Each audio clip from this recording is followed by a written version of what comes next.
Welcome back to the deep dive. Today, we're getting into the architecture of self-improvement, and we're starting with a powerful truth from the Stoic philosopher Seneca. Right. No man was ever wise by chance. And that quote is the perfect entry point. Our sources today, they're not just about grabbing information, they're about designing the actual curriculum for wisdom. And we're looking at the life of the revolutionary 16th century thinker Michel de Montaigne. Exactly. Because his journey gives us the tools we need to become, and maybe, more importantly, to remain students for life. That's the core mission here. We're going to extract the blueprint Montaigne followed, the habits, the perspective shifts, everything. All that radical dedication to self-study. Yes, that allowed him to move past just being knowledgeable to becoming truly wise. If you decide you want to commit to that kind of continuous learning, this is the playbook. And that journey, it starts with an absolute bizarre, custom-built education. Montaigne was an aristocrat, a noble son in the 16th century.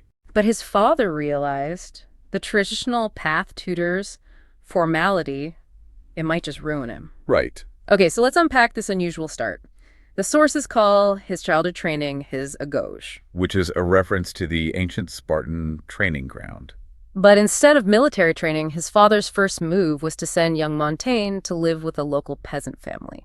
It was a conscious attempt to inoculate him against the coddling of wealth. The goal was for him to be, as Montaigne would later write it, formed by fortune under the laws of the common people and of nature. So he had to understand reality outside of his own privileged walls. Which is just crucial for forming genuine judgment later in life. And then when he came home, the radical experimentation, it just continued, especially with language. Oh, yeah. His father decreed that only Latin would be spoken in the house. Not a single word of French was allowed. Total immersion. Yeah. And the goal wasn't just to make him bilingual. It was to ensure he approached the language of the great thinkers, the Stoics and historians, naturally. Without the pain of grammar drills. And it worked. The sources say that even the village residents started using Latin names for their tools just to interact with him. He didn't even understand French, his own mother tongue, until he was 6. But I keep coming back to the philosophy of it all, this idea of gentleness and freedom. Mm-hmm. He was physically disciplined only twice, and gently. I mean, this is an era where brutal corporal punishment was just the norm for kids. His father was incredibly forward-thinking. He was worried about startling the tender brains of children. So instead of shouting Montaigne awake... he hired musicians to play quiet, beautiful songs outside his room every morning. Okay, I have to stop you there. Sending him to live with peasants is one thing, but waking him with a private concert? That seems like the definition of privileged coddling. That's a fair point, it is. But his father's genius was in aiming the gentleness at the soul, not ruggedness. I see. The goal was to foster an internal love for learning, not resentment. And that whole environment, even if it was privileged, was set up to promote integrity. Right, so the lessons weren't about just conforming. If a page or a lackey cheated, or if Montaigne himself made a mistake. Everything became a discussion. The key lesson wasn't about being perfect. It was about honesty. Precisely. He learned that admitting an error is an act of justice. Stubbornness, the refusal to see reality, that's the real vice. So this must have been such a jarring contrast when he finally went to a formal school, the Collège de Guyenne. Oh, absolutely. He called the experience excruciating, slaving away for 14 and 15 hours a day like a porter. It was a system built on passive absorption, not active understanding. And this is where he develops that famous condemnation of his. To know by heart is not to know. Exactly. If you can only repeat what you've been taught, you're just a storage device. Yeah. A parrot. True knowledge needs digestion, application, transformation. Thankfully, he had a saving grace. A teacher named George Buchanan, who noticed Montaigne's deep, almost ferocious curiosity. Buchanan basically struck a deal with him. Right. He told him he could gorge himself on all these forbidden books, read whatever he wanted. As long as he kept up with his regular assignments. That's so critical, isn't it? It shows that even in the most restrictive environments, a committed student, they'll find a path.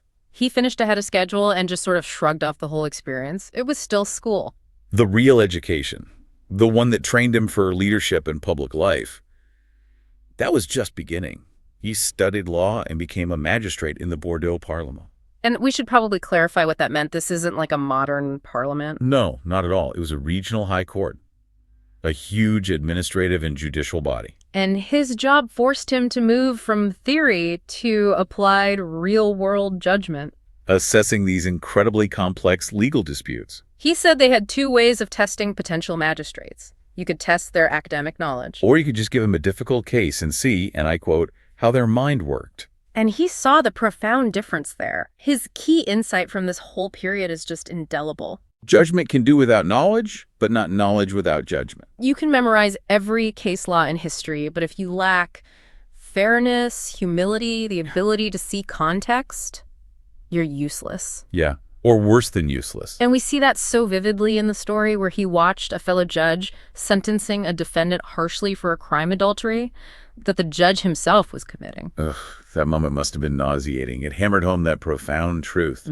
You can't judge the world accurately if you haven't first judged yourself. You can know the theory of justice. But if you lack self-knowledge, integrity, that knowledge just becomes a tool for hypocrisy.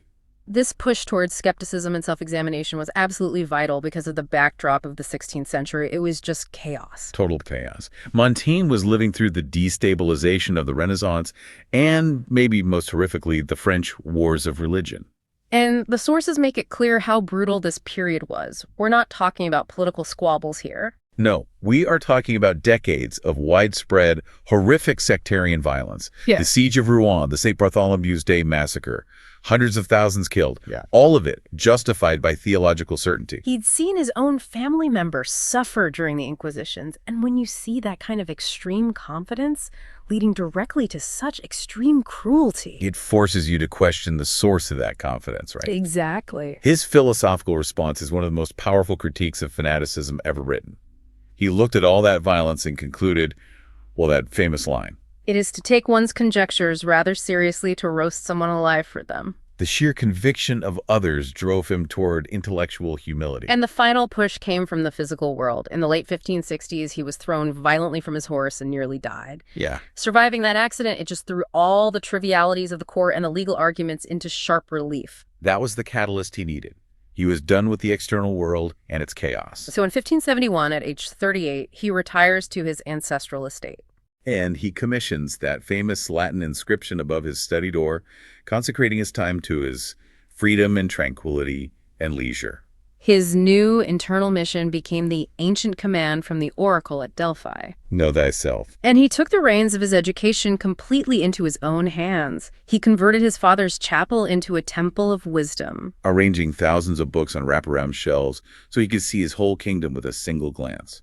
And to define the methodology for this self-study, he had his core principles carved directly into the ceiling beams above his head. These weren't just, philosophical wishes. They were instructions for the rigorous work of thinking. He carved phrases like, I stop and I examine, alongside the defining question he started all his writing with. Que sais-je? What do I know? He essentially established the art of structured skepticism, and his new writing, which he called essay. The French word for attempt or test. They weren't formal treatises. They were rambling, meandering meditations that used topics like fear or cruelty or affection. To always circle back to one thing, Yeah. himself. He famously said, I would rather be an authority on myself than on Cicero. He realized the self was the only subject you could ever truly master. And the irony is, by writing about himself so rigorously, he created something universal. Absolutely. His essays were bestsellers, read by King Henry III, Francis Bacon. And when they were translated into English, William Shakespeare owned a copy. Scholars have tracked specific passages from Montaigne that appear in The Tempest. So his self-exploration became one of civilization's greatest gifts. It really did. So, if Montaigne's life is the ultimate proof that wisdom is a continuous, self-directed curriculum, what are the actionable pillars we can take for our own learning journey today? Well, Montaigne's process gives us four, I think, really essential pillars for constructing our lifelong curriculum. Okay, pillar one, talk to the dead. Our sources trace this idea all the way back to Zeno, the founder of Stoicism. When Zeno asked the oracle for the secret to a good life, she told him he would become wise when he began to have conversations with the dead. Meaning, read the great books. They're time machines. We often take it for granted that we can collapse centuries of pain and learning just by opening a book and talking with the wisest people who ever lived. And reading isn't passive, is it? It's not just storing data. It has to be a conversation. Right. Think about powerful people who really leverage this. General James Mattis, as Secretary of Defense, he blocked out an hour every single day for reading, no exceptions. Angela Merkel read 1,500-page history books while running a country.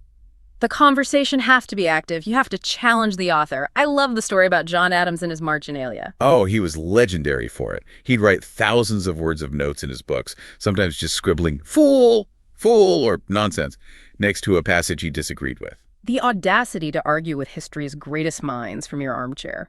It reminds you the point isn't subservience to the text. No, the point is to engage your own judgment against theirs. It is the cheapest form of knowledge acquisition. You get the wisdom someone else gained through years of suffering, but you skip the pain. Okay, pillar 2. Be curious and ask the question. Curiosity is the engine that drives all of this. Look at the Wright brothers. They solved manned flight not because they had massive government funding, but because they were driven by this intense, relentless intellectual curiosity. Spurred on by a simple flying toy their father brought home. They weren't focused on profit or status. They were in it for the sport of solving the problem. And that curiosity is accelerative. The more questions you answer, the more you want to ask, and the faster you learn. And the sources capture this perfectly in the story of Isidore Rabi, the future Nobel Prize winner. Right. When he came home from school, his mother didn't ask about his grades. She asked him every single day, "Izzy, did you ask a good question today?"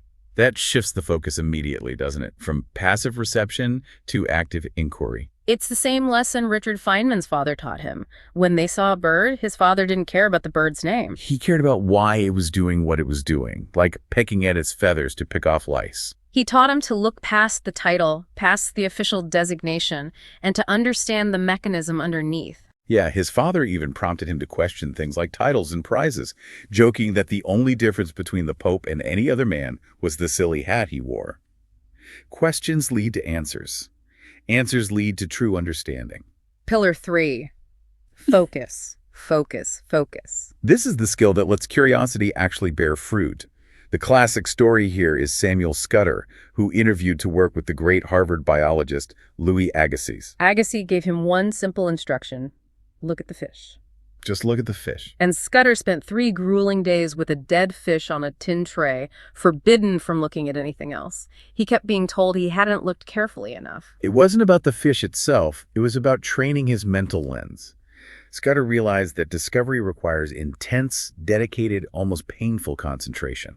The ability to stare past your boredom until reality gives up its secrets. And that kind of focus often requires a ritual.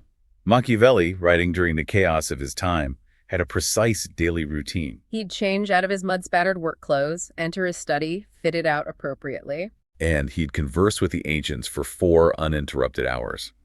He said he felt no boredom, no dread. 4 hours of dedicated focus, year after year.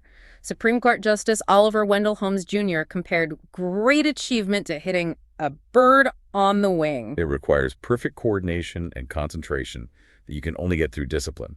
Without that, we just stay stuck on the surface of knowledge. And finally, pillar 4, learn to listen. The pursuit of wisdom demands profound intellectual humility. We see this with Zeno's 2 students, Aristo, the brilliant orator who loved to talk, and Cleanthes. Nicknamed the donkey, a slow but dedicated manual laborer. And it was Cleanthes, the listener, who eventually inherited the Stoic school. Zeno called him a hard waxen tablet, difficult to write on at first, but once you imprinted something, it was there for good. The paradox is so simple. When we talk, we are only repeating what we already know. Exactly. When we listen, we open ourselves to new data, new perspectives. We shut our doors when we talk. Gandhi understood this completely. When he returned to India after his time in South Africa, he didn't just launch a campaign. No, he spent an entire year on a listening tour, traveling the country with his ears open but his mouth shut before he dared to lead. It's that humility that Maya Angelou described, becoming a giant ear which could just absorb all sound. The world is always speaking to us, but if we're constantly talking, that quiet instruction just gets lost. So what does this all mean? Montaigne's path, it reminds us that education has to eventually revert into our own hands. Ego is the enemy of wisdom. We have to stay curious, relentlessly questioning. And dedicated to the process of self-examination. Yeah. Montaigne's great achievement was exploring an unknown continent himself. He sought wisdom not for profit or to show off, Yeah. but simply for the amusement and, the illumination of his own mind. And in doing that, he taught us that all external accomplishments, they just pale in comparison to that rarest of achievements. Genuine self-awareness and judgment. So Montaigne laid a task before all of us, this lifelong inner journey of learning and rigorous self-exploration. If you are brave enough, disciplined enough to pick up the curriculum he lays out, what fundamental truth will you discover about the world and, more importantly, about yourself?